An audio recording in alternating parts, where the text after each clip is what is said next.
Ngayong gabi, Kahapon napanood natin sa kwento ni Christy na nagkaroon siya ng boyfriend sa edad na 14. Pero kalaunay, nagkahiwalay din sila. nagtrabaho si Christy sa massage parlor at para madagdagan ang kita, nag-o-offer siya ng extra service. Gusto ko lang maging masaya, magawa yung mga gusto ko, and kumita ng pera. Sa pagdaan ng panahon, muling umibig si Christy. Siya na kaya ang the one? Magiging road to forever na kaya ang kanilang pagsasama? Sabay-sabay natin alamin sa pagpapatuloy ng kanyang kwento. Dito lang sa The 700 Club Asia. Susunod na!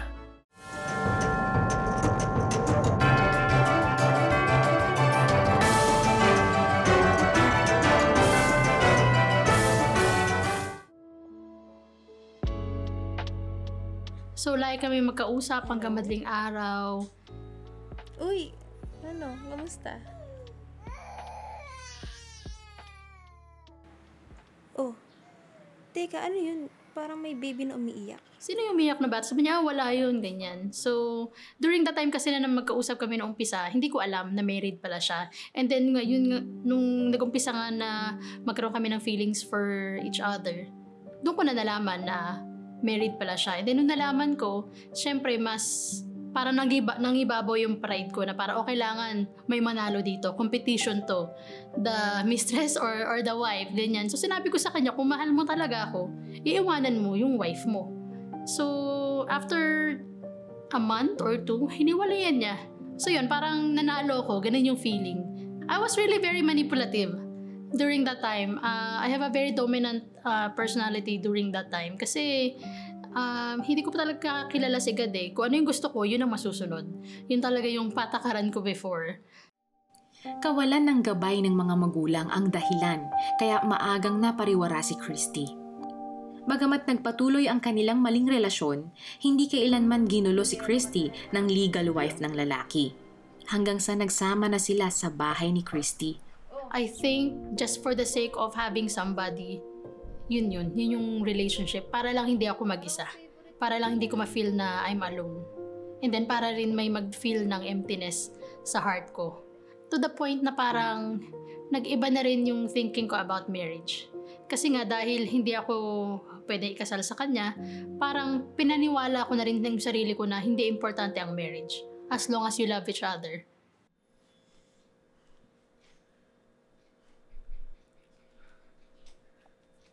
Ano mahal? Meron na? Nagplan kami na mabuntis, pero hindi ako nabubuntis.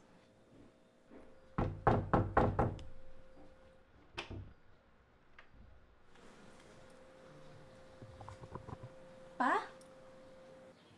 Anak? So, sa Saudi, 12 years siya doon. So, hindi niya ako nakitang magdalaga. Malo. Ay, tubig. Oh.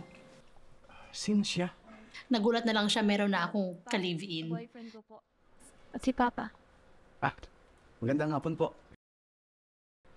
Umuwi sa Pilipinas ang ama ni Christy na isa ng born-again Christian. Dahil sa pagbabagong buhay na nasaksihan ni Christy sa ama, madali siyang naanyayahan na dumalo sa Kristiyanong simbahan. Hindi na siya ng babae. Ibang-iba na rin talaga siya. So, yung papa ko yung nag-invite sa amin. I think kasi during that time, gusto ko rin makilala si God. Kasi naniniwala naman ako kay God. Wala lang akong relationship with Him. And I also trust din yung papa ko na nagbago yung buhay niya. And I'm sure na gusto rin niyang magbago yung buhay ko. So, kami dalawa na ex-boyfriend ko nagpupunta doon. Ngunit di nagtagal, tumigil na rin si Christy sa pagdalo sa simbahan. Unti-unting naganig ang pagsasama ni Christy at ng kanyang live-in partner. We were happy for maybe the first year, pero after 2 years, nahuli ko rin siya na may ibang babae. Alam ko na may kausap siya kasi ang tagal sa restroom, and then may mga nagsasabi din sa akin, friends, na may nakikita nga na may kasama siyang iba. Wala nga yan. Tinatanong ko lang, ba't ka nagpalit ng passcode? Pwede ba? Tingnan mo nga ako. Bakit ka nga ba kasi nagpalit? May tinatago ka ba sa akin? Ha? Away na kami ng away, and then may mga times na may gig siya, hindi niya ako pinapasama kasi nga I assumed na dahil may iba siyang kasama sa gig o may ibang babae gin-invite, so wala talaga akong peace of mind during that time. And as a person na may dominant personality, parang hindi ko matanggap na may iba, 'di ba? Kasi nga gusto kong parang ako yung nanalo from, 'di ba, competition ng asawa niya 'di ba? Tapos ngayon may ibang babae. So parang mahirap matanggap 'yun. And at the same time, parang I was asking myself, may kulang pa ba sa akin? Ginagawa ko naman ang lahat. Ang akalang masayang pagsasama, mauuwi pala sa magulong relasyon. Paano haharapin ni Christy ang panloloko ng kanyang live-in partner?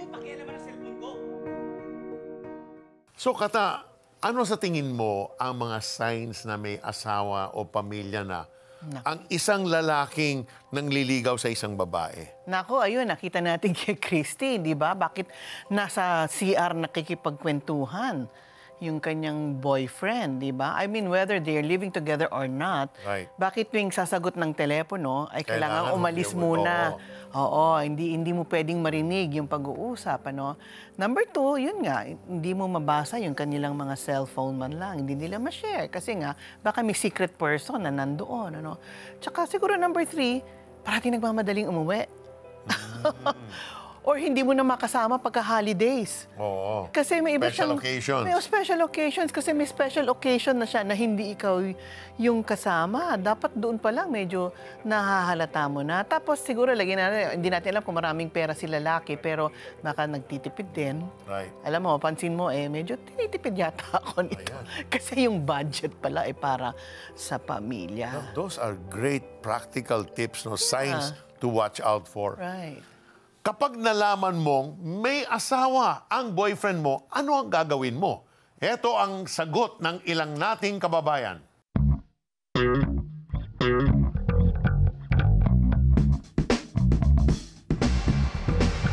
Siyempre, unang-una, magagalit ako. Baka hindi ko po kayanin. Dediretso ako dun sa girl to ask if aware ba siya na nag-exist ako. Tatanungin ko siya, ba't di niya sinabi?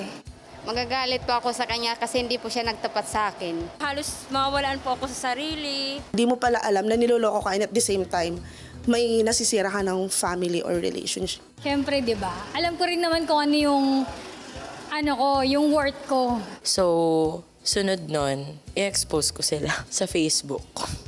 Iwalayan ko na po siya. Tapos, iwanan ko. Kasi ayoko ng commitment sa may asawa na pala. Kaya mga iha, naku, talaga naman mag-ingat kayo sa mga ganyang klaseng tao. You have worth. You are valuable. Tama, Hindi ka pwedeng pang second-class citizen lang. Ayan, magkakaroon ng expose sa Facebook, ha? Kaya kapag may asawa ka na, huwag nang maghanap ng iba. At kung may asawa na siya, huwag mo na agawin pa. Totoong-totoo yan. Naku po, madaling sabihin yan, ha? Pero ang hirap gawin. Lalo na kung na-trap ka na sa sitwasyon at baka nga may anak pa. Yan, complicated. It's complicated. Ganun pa man, clear ang sabi ng Bible. In 1 Corinthians 6:18, flee from sexual immorality. Every other sin a person commits is outside the body, but the sexually immoral person sins against his own body. Mahirap talaga kapag naipit ka sa maling relasyon. Masakit for both parties, pero masakit din sa pamilyang iniwanan. Tama. Paano kaya hinarap ni Christy ang maling relasyon? At bakit hirap na hirap siyang hiwalayan ang kanyang kinakasama? Sasagutin yan mismo ni Christy mula pa sa Ohio, USA, sa ating pagbabalik. Stay with us.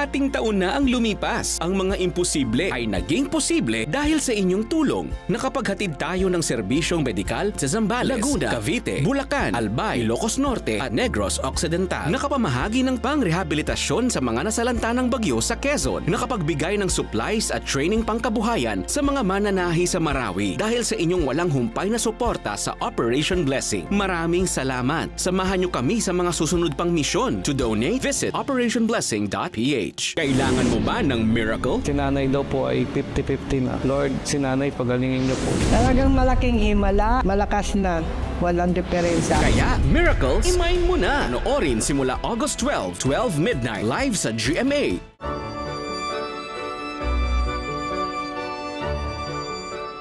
Welcome back to the 700 Club Asia.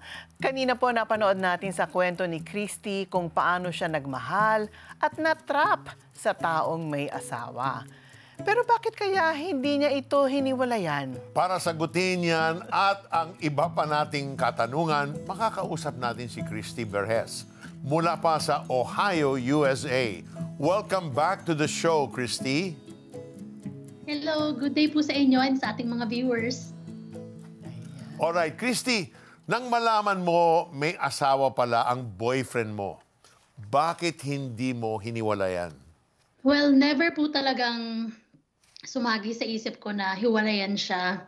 I think that's because yung time investment na naibigay ko na sa relationship and also because naging competition siya sa akin. So nung nalaman ko po na meron siyang asawa, tinanong ko po siya na you're married pala, bakit ka nakikipagrelasyon sa iba?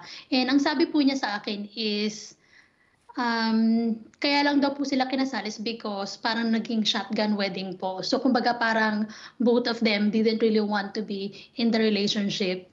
Pero dahil nga po nabuntis yung asawa din niya, so they had to get married. So yun po yung explanation niya sa akin. And then nung nabigay niya po sa akin yung explanation na yun, parang napaisip ako na, okay, sige, so hindi mo naman pala mahal, so why not find somebody else na mamahalin mo talaga. So naging competition po siya sa akin and sinabi ko po sa kanya na, okay, so well, may asawa ka and then may anak ka and nandito na ako ngayon, we're in a relationship. So mamili ka sa aming dalawa. So pinapili ko po siya and then napili niya po ako and then syempre during that time po parang I felt na parang I won.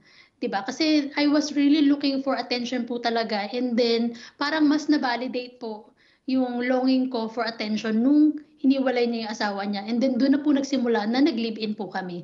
So Christy, you said because pinili ka niya, ang feeling mo you won.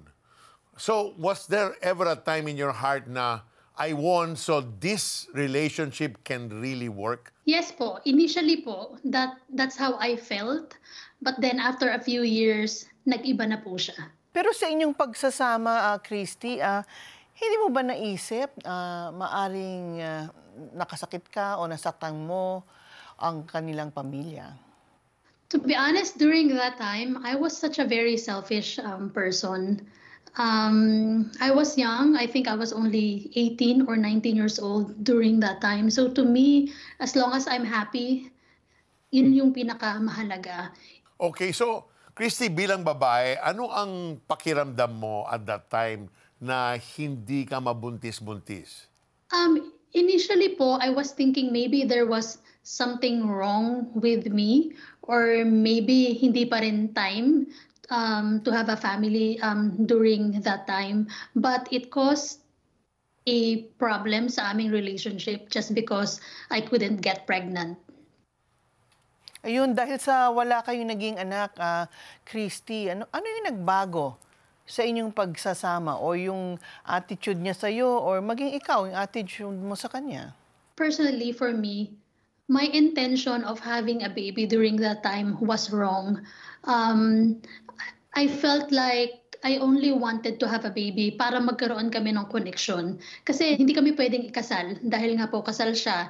And then, although available yung annulment na process, we couldn't go through it as well because it's an expensive process and we are very practical people naman po. And so, parang to me, naisip ko po na, okay, pag may baby tayo, at least there is something na holding us together. And during that time din po kasi, while I was living in with my partner, syempre po nakikita po yun ng mga kapatid ko, ng mga pamangkin ko rin, and ng parents ko na nag-live in kami. And they were wondering kung bakit hindi pa kami nagpapakasal. Kasi matagal na rin po kami sa relasyon. Umabot po ng almost 7 years din yung relationship namin eh. So nagtataka po sila kung bakit hindi kami nagpapakasal. So meron po silang hinala na baka nga daw po may asawa at may anak yung partner ko. Kasi even mga holiday sa Pilipinas like Christmas or New Year, wala siya sa amin. Nandun siya sa kabila kasi nga po meron siyang anak and gusto niya na mag-spend time sa anak niya. So meron pong mga suspicions na nalaman lang po ng family members ko, na confirm nila na okay, kaya pala hindi sila maikasal because kinasal nga sa iba yung lalaki. So, mahirap po during that time na wala kaming baby, especially for me, kasi parang wala pong purpose yung relationship namin. Kumbaga, hindi po siya legal and we're just together because we wanted to be together, pero wala pong purpose. Yun po yung parang nawawala sa relationship namin during that time. Correct. Like it's going nowhere. So, sa inyong pagsasama, may pinagsisihan ka ba? O dumating ka sa point na sinisi mo ang iyong sarili? Siguro po sa latter part na, nung nahihirapan ako, nung nakikita ko na rin na ginagawa niya sa akin yung ginawa niya sa wife niya. So, dyan po dumating yung point na parang I was questioning yung decision ko sa buhay. And especially nung nakilala ko na si God, nakukonvict na ako sa maling ginagawa ko. Christy, meron bang pagkakataon na kinausap mo si God? I remember my prayer was, God, I know that I can't do this alone, but I know that you will help me. And I uttered those words to God, and true enough, He helped me get out of the situation. Wow, awesome moment. Defining moment in your life. Thank you, Christy, for sharing your story, and we'll see you again tomorrow. God bless you. Goodbye po. God bless. Sa kaso ni Christy, sa umpisa ay hindi niya alam na may asawa ang kanyang boyfriend.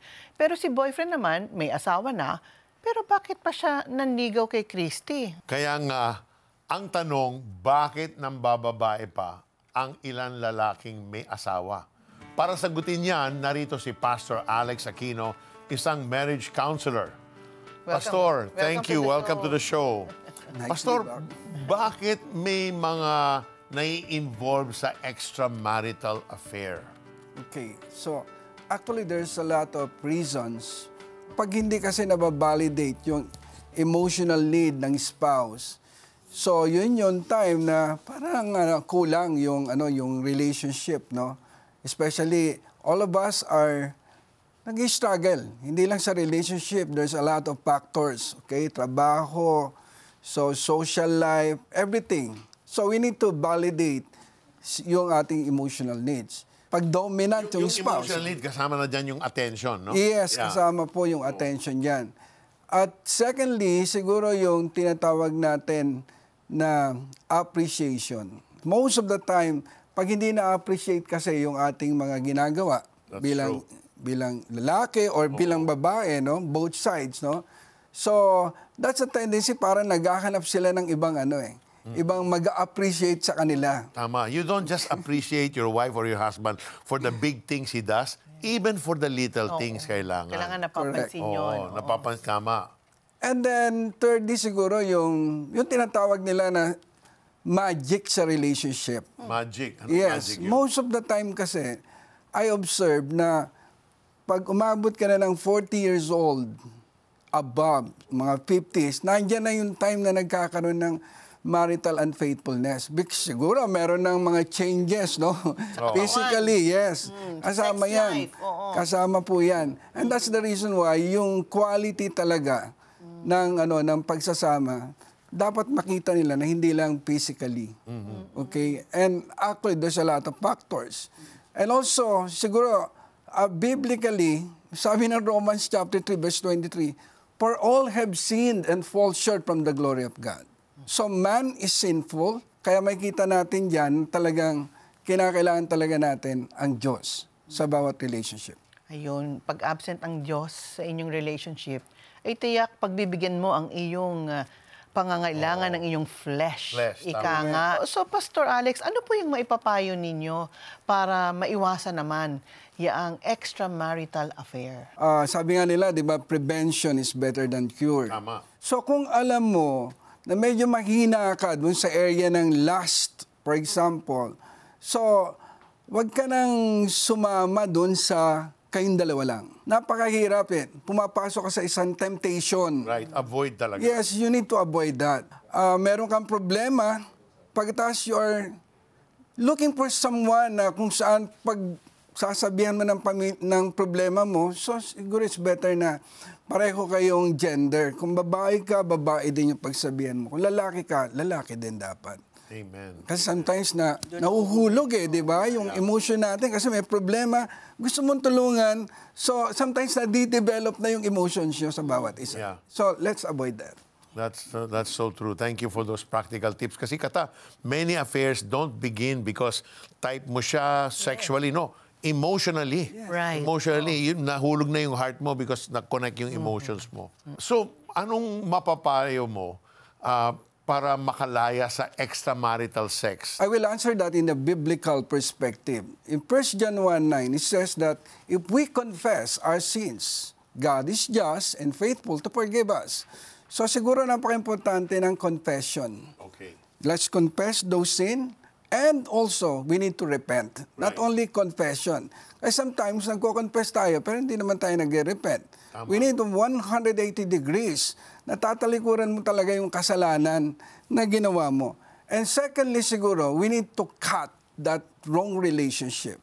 Okay? Kasi alam naman natin na napakaraming mga, nangyayari negatively kung meron tayong maling karelasyon. Okay, that's why we need to cut those relationships.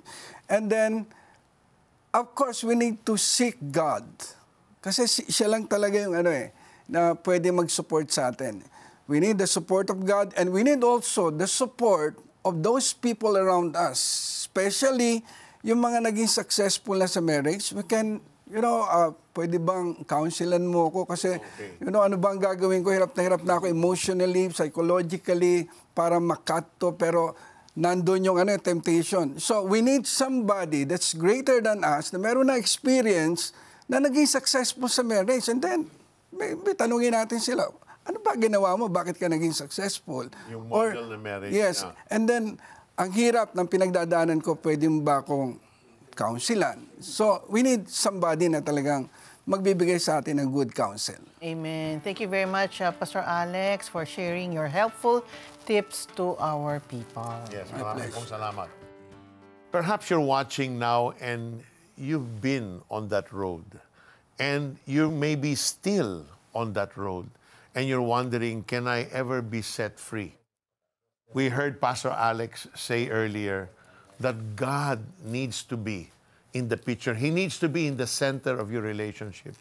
And if you're at a point in your life where you never asked Jesus to rule and reign in your life, we want to give you an opportunity and just declare a simple prayer, a prayer that comes from your heart, to receive Christ as your Lord and Savior. Would you pray with us? Just say, Dear Jesus, I come to you right now. You know my struggle. You know my life. You know the sins I commit over and over again. Lord, ayoko na. Pagod na ako. I want to be set free from this sin. So Lord, I come to you and humble myself. And I repent and ask for your forgiveness. Forgive me, Lord, for the sins I have committed. I want a new life with you.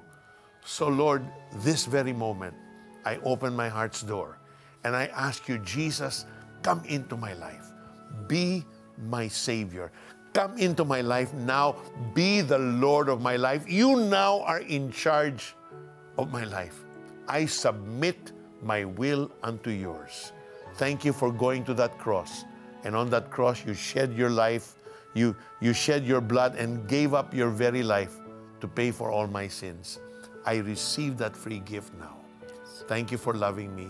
Thank you for saving me. Thank you now for journeying with me all the way to eternity. I pray this prayer from my heart. In the name of Jesus. Amen. And amen. Kung sumabay po kayo sa aming dasal at taus-pusong tinanggap si Jesus bilang Diyos at sariling tagapagligtas ng inyong buhay, nagagalak po kami sa inyong importanteng desisyong ginawa. Please chat, "Yes, I prayed," your name and location sa amin pong Facebook Messenger, The 700 Club Asia, o mag-text sa 0917-126-1442. Again, that's 0917-126-1442. Welcome to Christ's family. Your name is now written in the Lamb's Book of Life. God bless your new journey.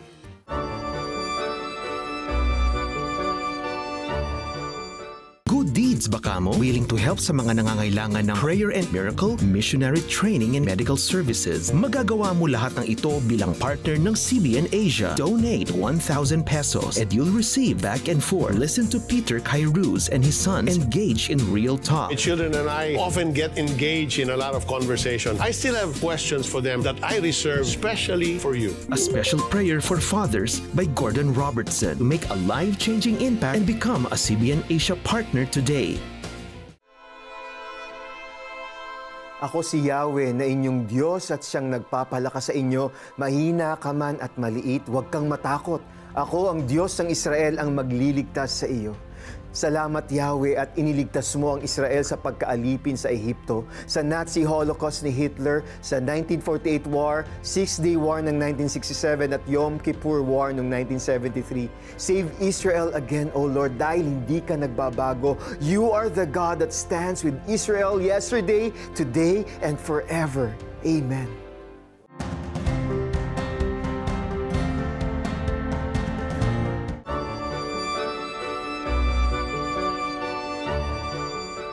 Ngayong tag-ulan, maraming apektado ng sunod-sunod na baha. Kaya naman agarang tumulong ang ating humanitarian arm, Operation Blessing. Pumunta sila sa iba't ibang lugar para maghatid ng food bags, gamot at iba pang essential needs para sa ating mga calamity-stricken kababayans. At ang lahat ng ito ay nagagawa ng Operation Blessing dahil sa biyaya ng Diyos at sa ating mga masisipag at magigiting na volunteers. And to you, our generous and faithful CBN Asia partners, dahil sa inyong pagbibigay, makakatulong tayo sa marami at mapapadama natin ang pag-ibig ni Jesus sa ating mga kababayan. Pero marami pa rin ang inuulan ng iba't ibang pangangailangan. Kaya tulungan natin sila. Be part of this God's mission. Be a CBN Asia partner now. Call 8737-0700 or scan our QR code to donate. God bless your generosity. Dapat overflowing. Yan, para overflowing din ang blessing. Sa buhay, inuulan ka ba ng mga problema o naiipit ka sa sitwasyong hirap na hirap kang makalaya? Pwes, lumapit at humingi ka ng tulong kay Jesus.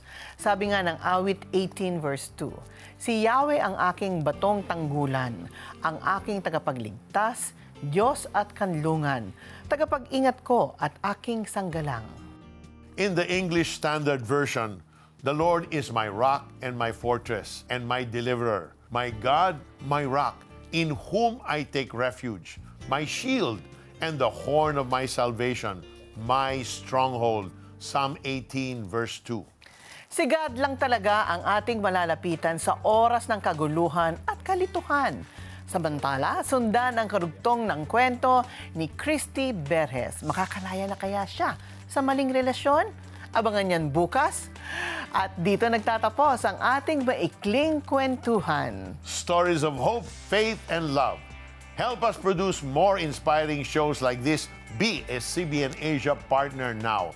Call the number on your screen or scan the QR code displayed. God bless you more and more. Away na kami ng away, wala talaga akong peace of mind. Parang hindi ko matanggap na may ibang babae. So I was asking myself, may kulang pa ba sa akin? Ginagawa ko naman ang lahat. Akala ko siya na yung buhay ko eh. I remember I was in my room, I was praying to God. Sabi ko, God, hindi ko to kaya. Ikaw lang yung makakatulong sa akin. Talagang hagulgol talaga ako ng iyak. Iba yung feeling eh, parang yung strength ko hindi na nanggaling sa akin, nanggaling na kay God.